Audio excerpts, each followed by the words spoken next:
What is up guys, Broken Ronin here, and in this video with the new release of chapter 140 of Jujutsu Kaisen and a little bit of a bigger focus on Yuta Okkotsu and Yuji Itadori's actual combative encounter, I think this is a perfect time to release a video talking about Yuta, the dangerousness of his abilities, his powers, and as something we've seen really just confirmed in this newest chapter, the nigh limitless amounts of cursed energy that he has. So in this video, I'll be going over a lot of his abilities, his powers, and just going over why Yuta Okkotsu is so dangerous in the world of Jujutsu Kaisen.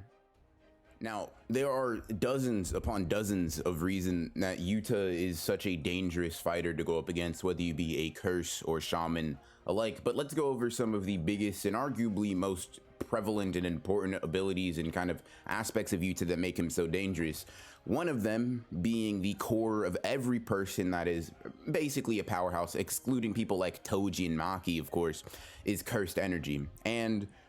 we've gotten a lot of statements about Yuta's abilities in terms of his cursed energy manipulation, the cursed energy mass, and with the most recent chapter, we've just had it outright confirmed that in terms of just raw cursed energy amount, Yuta clearly and by far surpasses Gojo. Now, this was implied in chapter 139, where Yuji, Naoya, and Choso all sense Yuta from a massive distance, and Yuji actually says and mistakes him for Gojo, but actually corrects himself, saying that it's much creepier. The implication of this being that they're at least relative in terms of their cursed energy and presence, but Yuta's actually a little bit of a creepier person, or at least he has something that makes him a little bit more terrifying than even the one who was once considered the strongest, and honestly still is considered the strongest in the series. In terms of the cursed energy, right, he makes a clear distinction that Gojo, due to his 6 eyes technique, is able to expend a lot less cursed energy than Yuta does. But just from a raw cursed energy standpoint, Yuta should be, and most likely is, at least so far in the series, completely unrivaled in terms of its amount, right?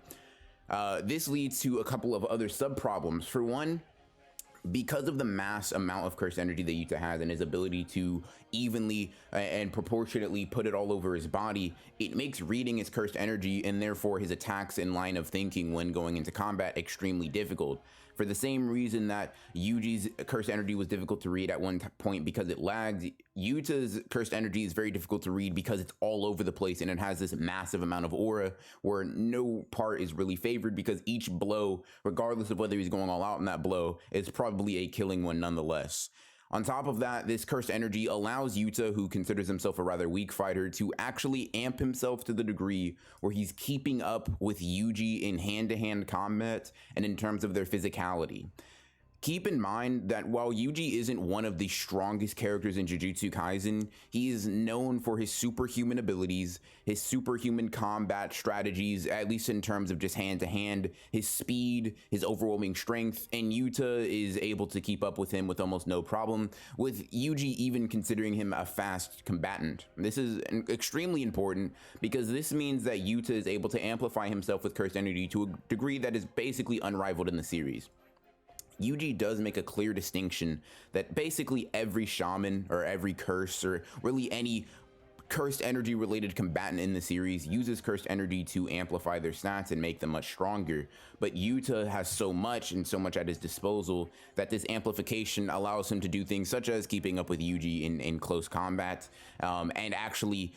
punching cars back at Yuji, who is really the only person we've seen be able to do this with just his physical strength and no cursed energy amplifications.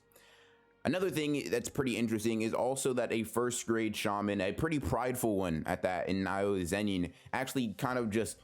almost bows down to Yuta and shows fear to him. And in fact, he says that mentioning Megumi was a bad idea because if Yuta would have found out, he would have been smoked. Like, Naoya doesn't say that outright, but that's what the heavy implications are, right? He's glad that he did not mention Megumi when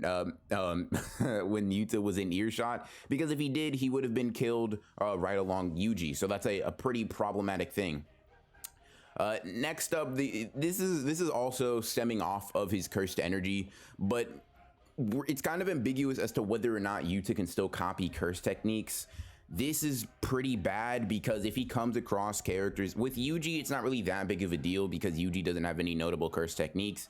Even the memory manipulation, quote unquote, thing that we'd been having theories on, Gege Akutami just outright debunked it as being a technique. So we don't have to worry about Yuta actually copying and replicating that. But what we do know is, or at least what he should have, is the techniques that he's already copied, which leads him to have Inumaki's ability of cursed speech. Now, having cursed speech on his side when you have that much cursed energy is insane, because the limitations that Inumaki Toge would usually have are not the limitations that Yuta has. We actually have a direct, comparison between them, because whereas Yuta is able to tell curses of massive amounts of power to die and they outright do without any ramifications, Toge, I think, is actually stated to have never been able to do so without facing massive repercussions on his own body and his voice. So to say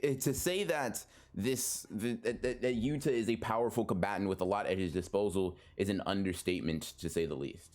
Now, even if we set aside the already clear distinctions in power between Yuji and Yuta here, there is a much bigger and overarching reason that I think Yuta Okkotsu is so dangerous, and that's because of this sort of skewed morality towards people that have hurt or injured his friends or even insulted them in any way, as seen and kind of expanded upon in the Jujutsu Kaisen prequel, where we see that Yuta actually is completely okay with discarding conventional morality if it contradicts his own self-affirmation of wanting to live, which his friends are able to give him. The main friends being Toge, Panda, and Maki, at least in the prequel. But we know that this is extended even to Megumi, seeing as how Naoya is very wary of mentioning killing him around him. So what this means to me is that Yuta probably won't have a change of heart in the sense that he's just gonna forgive Yuji. I wouldn't hate it if Gege Akutami did that, because I feel like there is a possible avenue to go down. But I think 9 times out of 10, the most likely scenario here is that Yuta, for some reason or another, is going to be forced to side with Yuji, very possibly, or maybe Yuji will be able to escape. But I don't think for the time being that Yuta will become friends with Yuji. I think that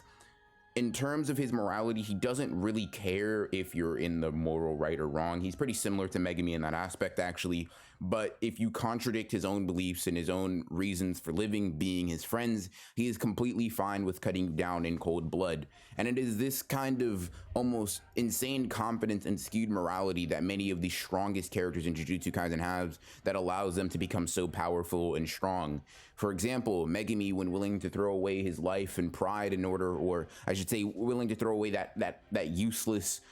mentality of winning and dying instead of winning victoriously, we see that he gets much stronger. We see that upon Gojo kind of ascending to the heavens, or feeling that he is the honored one and unrivaled under the heavens, right? He becomes much stronger. We see that Sukuna, a character who's been hyped up from the very beginning of the series, sees himself as well as the honored one and only cares about his own pleasure and displeasure. We see also that when Mahito, a character who focuses solely on the fight and his own soul, when he selfishly tries to grow, he grows much stronger. Even a character such as Hanami, who doesn't really get that much shine in the series, but when Hanami's soul is unrestricted as a character and as a curse, they grow much stronger and much more powerful. And for Yuta's ideology and kind of just morality, quote unquote, to be so straight on and set forward, assuming he hasn't developed or changed it in any way, which based off of what we've seen over the past couple of chapters probably isn't the case, he's a real problem. Because even if Yuji is able to handle him now, which I can't really see happening, seeing as how Yuji is only able to avoid his attacks, not really even dish out any of his own, it might be a problem that even if Yuji is able to get the upper hand, Yuta will be able to evolve and grow mid-fight and show off just why he's a special grade and why he was considered the next Gojo. All in all, I think this sort of unpredictability in terms of his power set, the kind of ambiguity around Rika, because if Rika's in the picture, I can just imagine that the danger levels of Yuta skyrocketing to near infinitum, because it's insane to think how much Yuta has probably grown in this past year, considering the fact that even with just a year of being a sorcerer, he was able to rise to the level of beating up Geto. It's not surprising, and it wouldn't be surprising if he's already jumped leaps and bounds into that level of special grade where characters like Gojo, Sukuna, and even higher level special grade curses and shamans only reside. So that is all I think I have for you guys today, talking about Yuta, his power, the danger levels of him, and why I think he's so dangerous as a character. If you guys didn't already watch the video, I did a video earlier with Sensei where we talk about the fights, give our little bit of theories, what we think is going to happen, and such and such. In any case, like I said, hope you guys enjoyed this video. Hit the like button, subscribe, comment, do all that good stuff if you do enjoy. But as always, this is Broken Ronin, signing off.